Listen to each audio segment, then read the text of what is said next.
And ask the clerk to please call the roll. Trustee CAMERER. Present. Carbonaro. Present. Daney. Here. Cabrera. Here. Hopkins. Here. Ranky. Present. President Wallace. Here.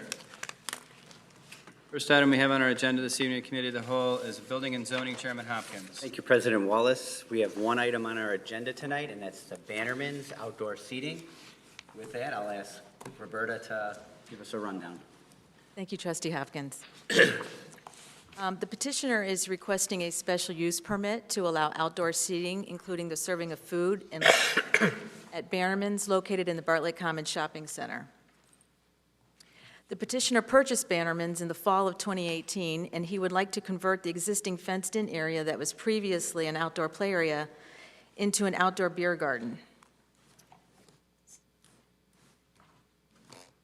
which we've highlighted here. It's this area right in here. Here's the shopping center, the neighborhood to the rear, and then the proposed outdoor beer garden area.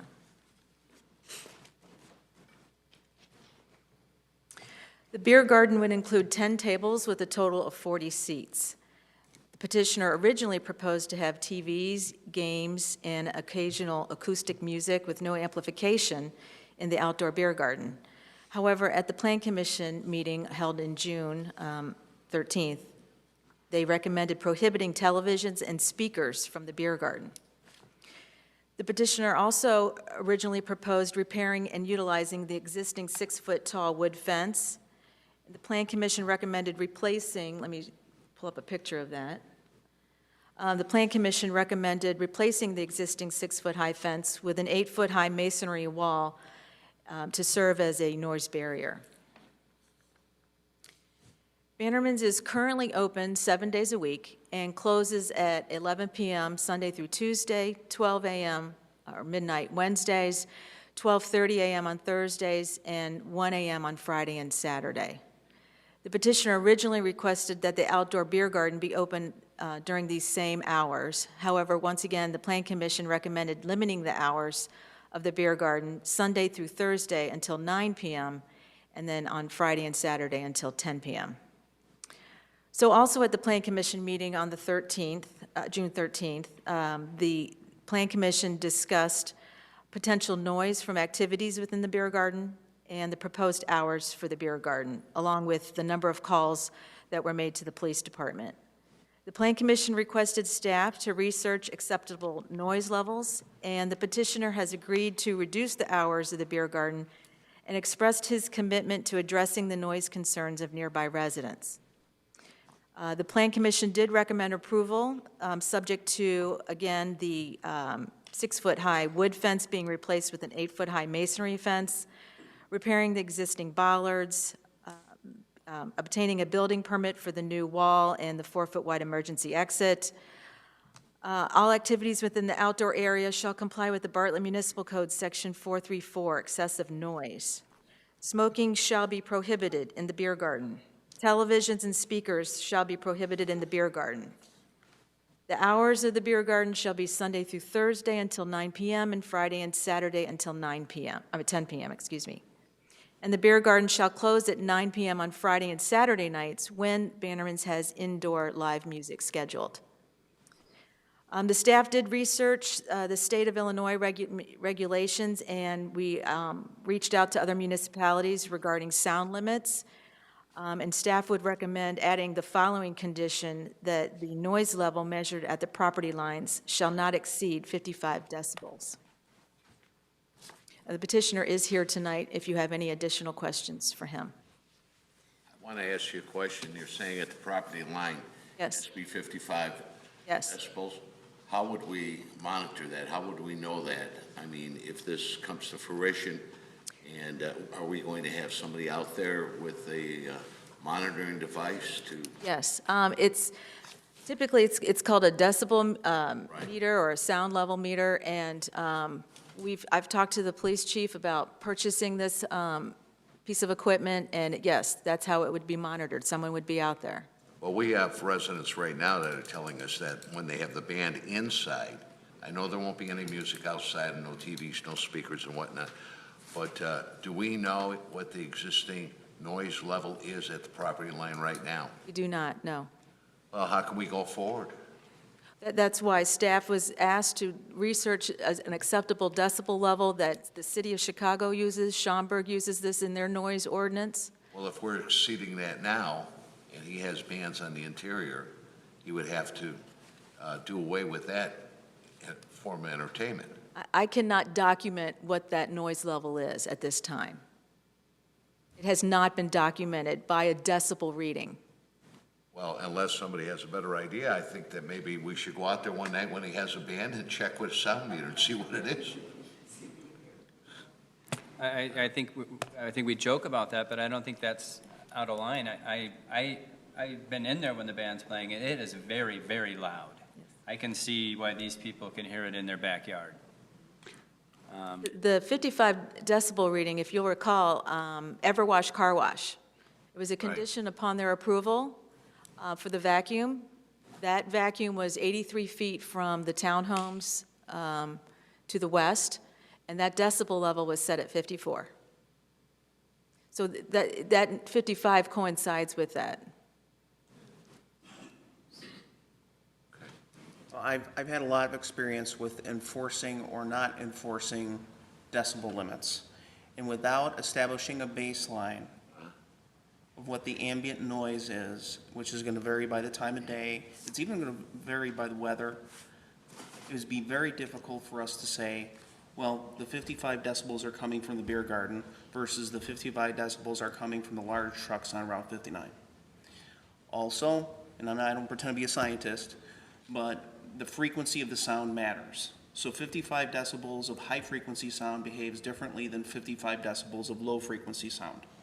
So it's great to have a scientific measure. I'm in favor of scientific measures, but we don't have the data here, I think, to use that as a basis. Our excessive noise ordinance mirrors the state noise or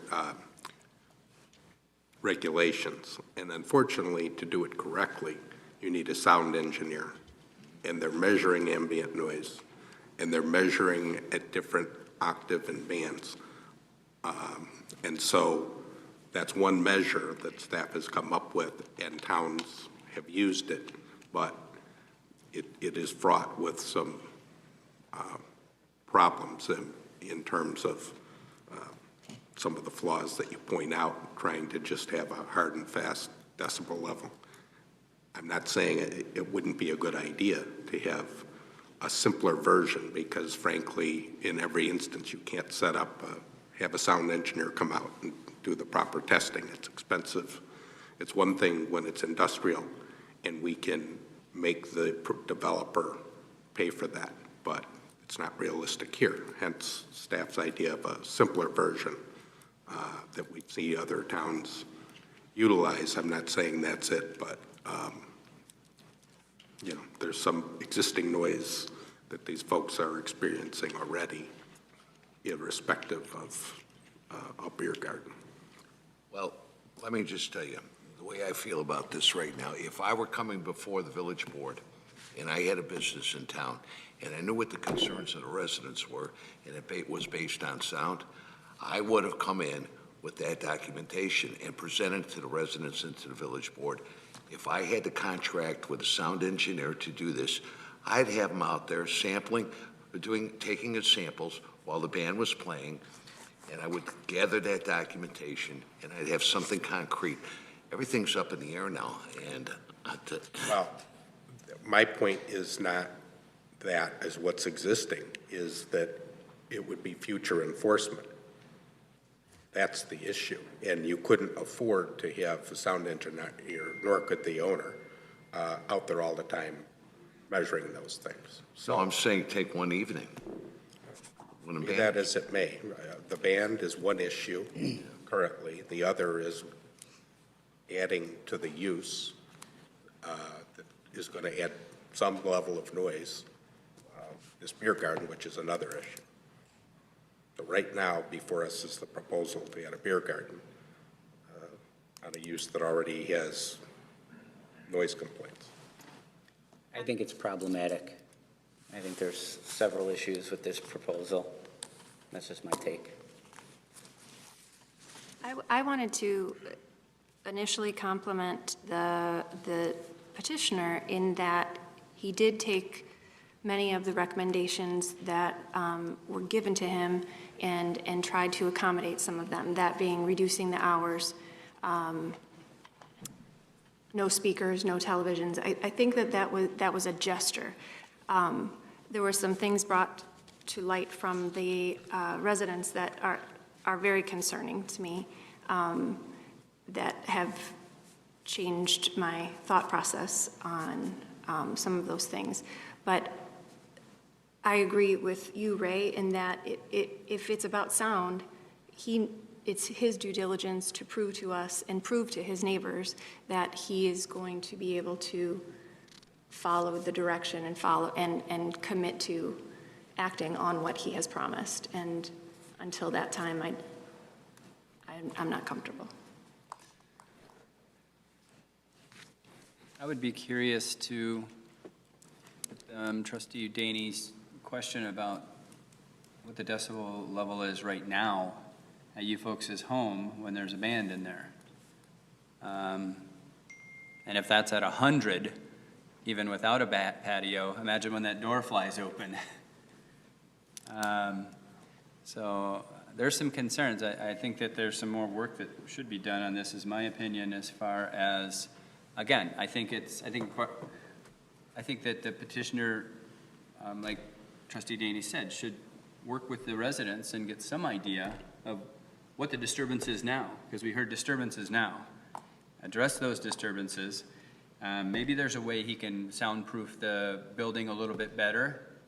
And I'm quite certain that I wouldn't be opposed to having a place to go eat outside on a patio under restricted hours, as long as it's not noisy.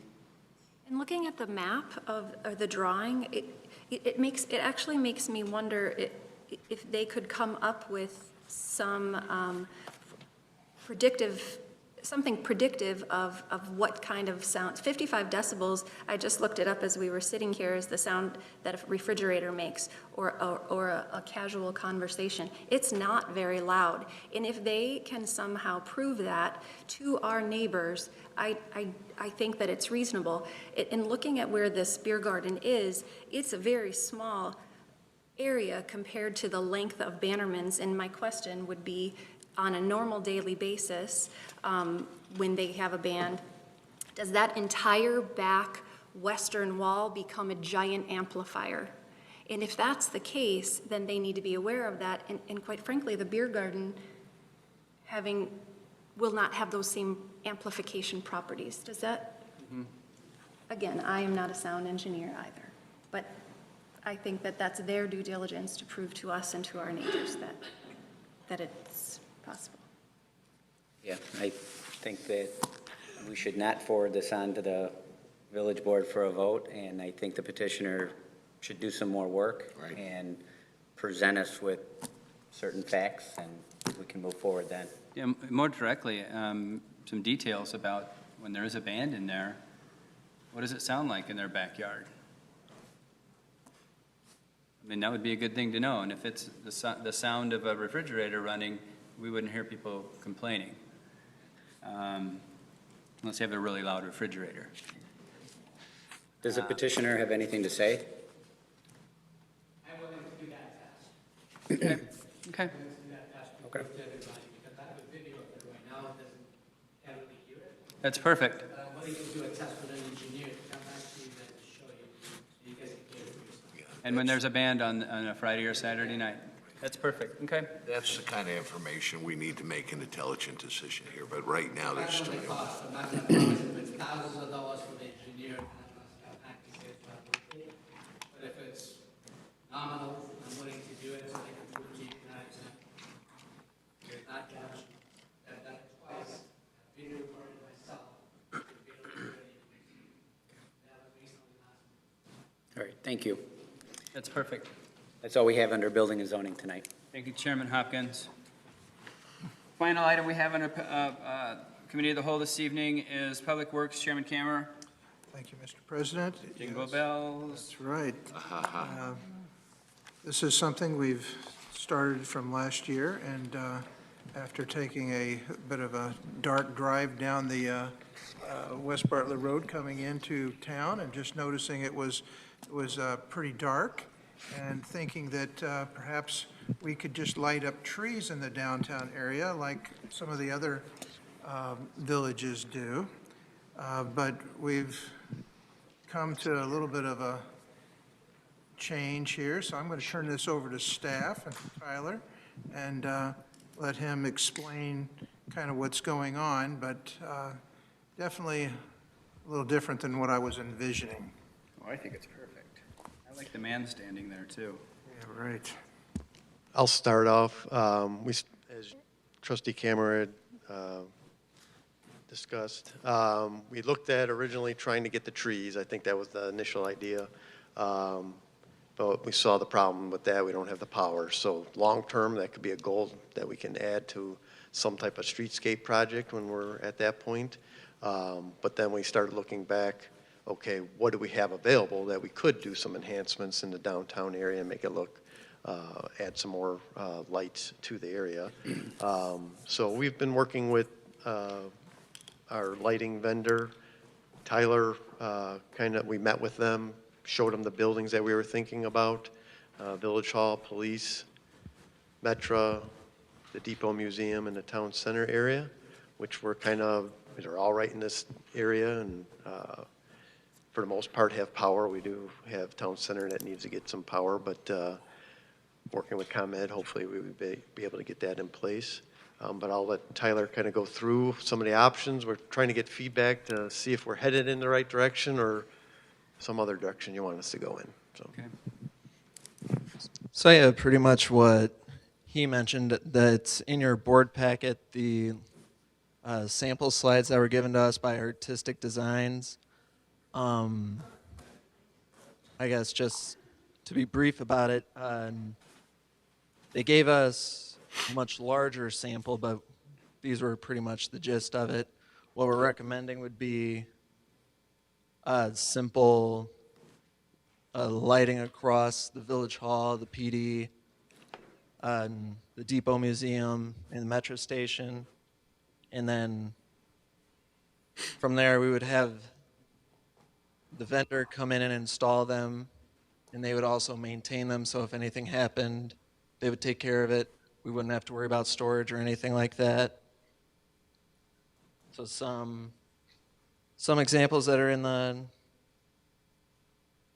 packet, they gave renderings on the police building. There's also the option for the fountain, which that would be one of those things where we would have to install a new service out there so that it could actually power it up. Hey, Tyler, is there any way to do, I see some people use the solar deals to power these. Is that not enough power? Or do you know that? I don't know that offhand. I know they did bring it up, one of the vendors I spoke with, but I don't know exactly what the cost on that would be. It'd allow us to be more flexible as to where we put them. Yeah. I can ask. I can look into it. Yeah, that would be a good thing to ask.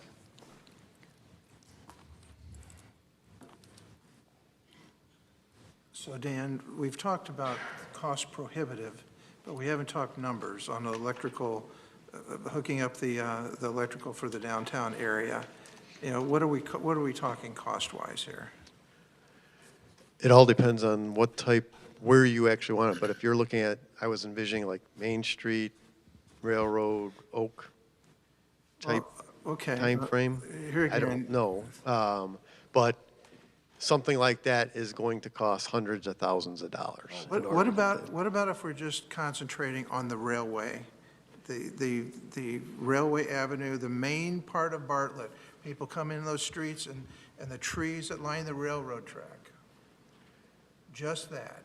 So on both sides of the tracks? Both sides of the track. Running from Station to From Western or to something? Berteau or something like that. It's still going to be in that, it's still going to be very costly to get that, but we can don't run know. numbers. I have not gotten numbers on what the electric, because it depends on what you're actually lighting, but as soon as you start getting into doing underground, then it starts bringing up all other stuff that has to get done at the same time.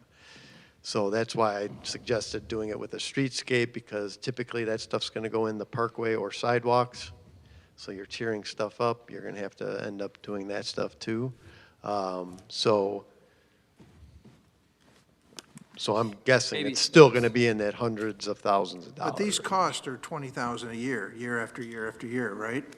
Depending on what you Yeah. do, yes. So Depending on what it what I is. kind of envisioned was having the wiring hooked up, Public Works installing the lights and either taking them down and putting them up each year, which I know it's extra work for you guys, but I think it would certainly in the long run be a lot less expensive over time, as opposed to paying a company $20,000 a year for, 10 years, you got $200,000 tied up with it, and we still have nothing.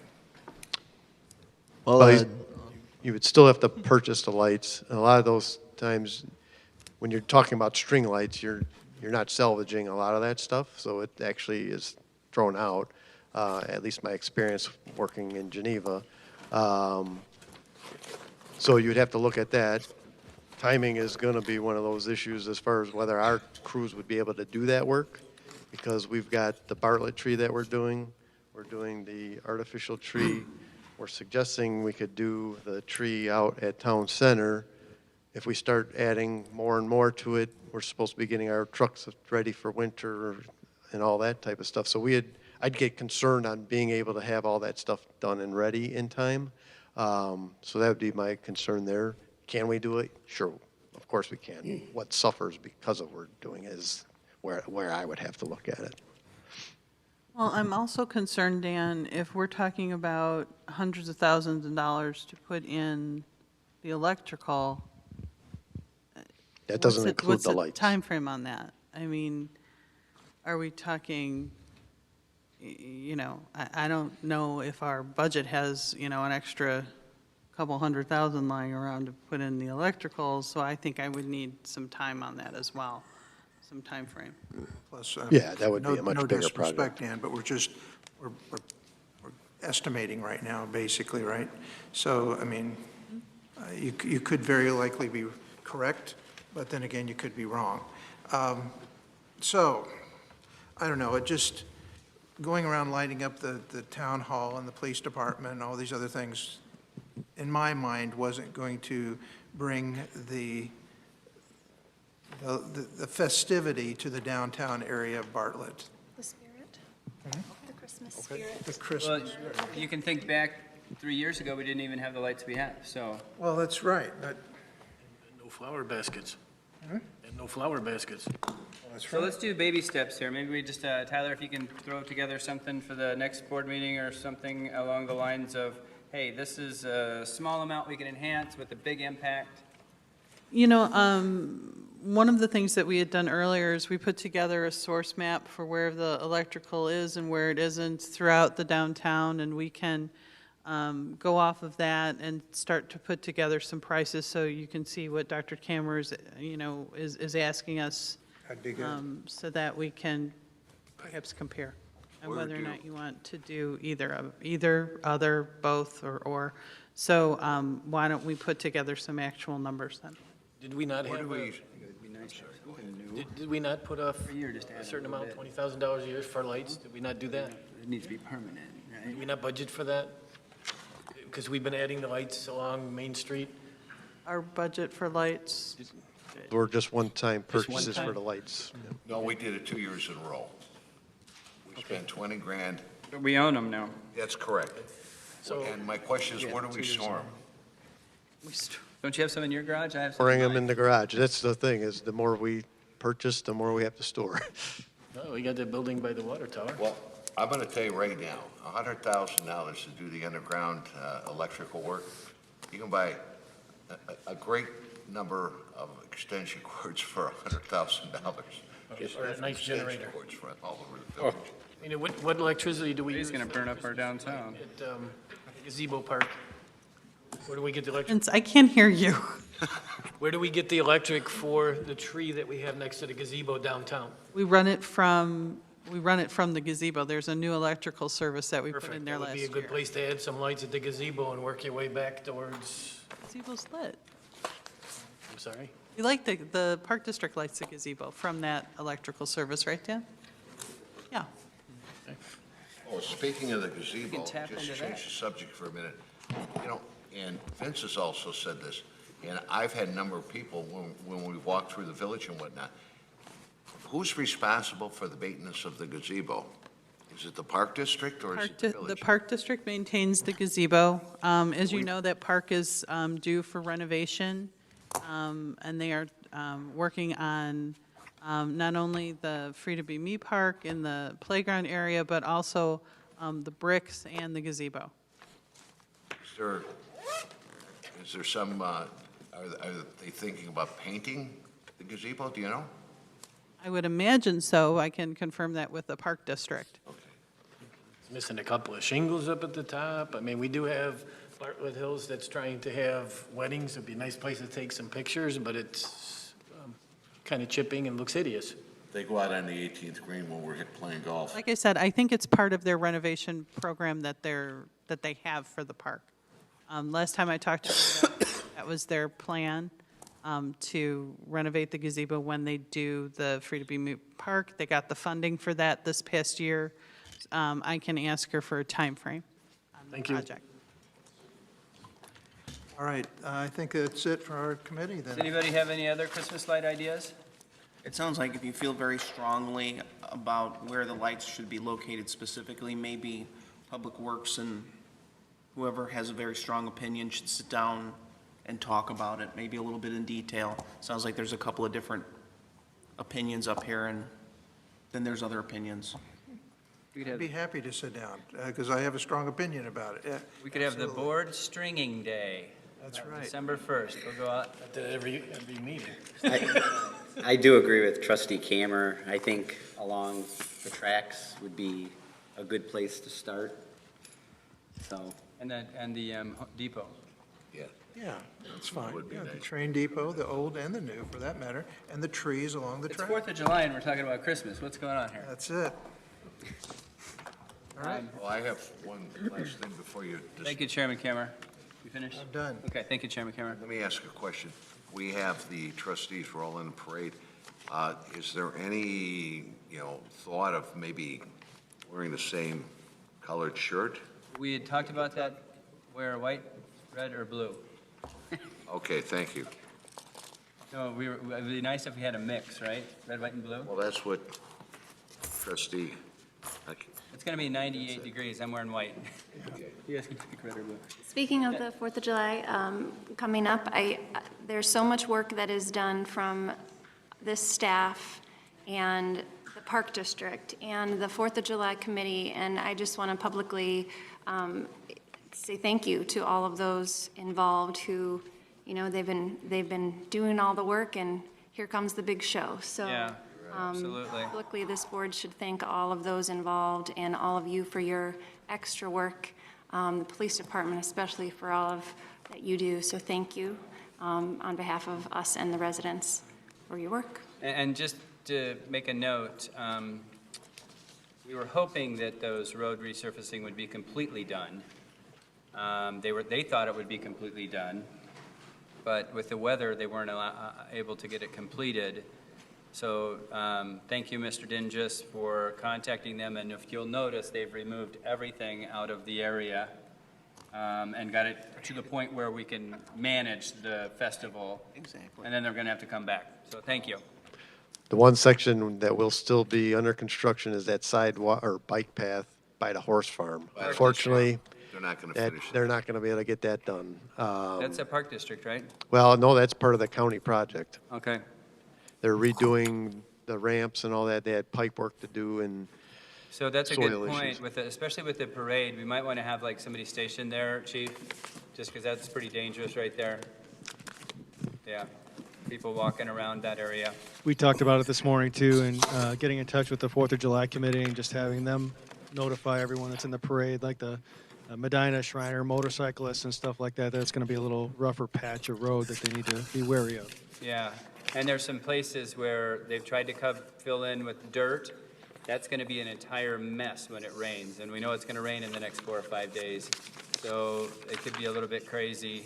And there's sinkholes. As soon as that rain hits those things, there's deep holes there. So I'm sure you guys got it all covered, so thank you. Anything else? I'll entertain a motion to adjourn. Second. Moved by the entire board, seconded by trustee Daney. Clerk, please call the roll. Trustee Camerer. Yes. Carbonaro. Yes. Daney. Yes. Cabrera. Yes. Hopkins. Yes. Ranky. Yes. We are adjourned.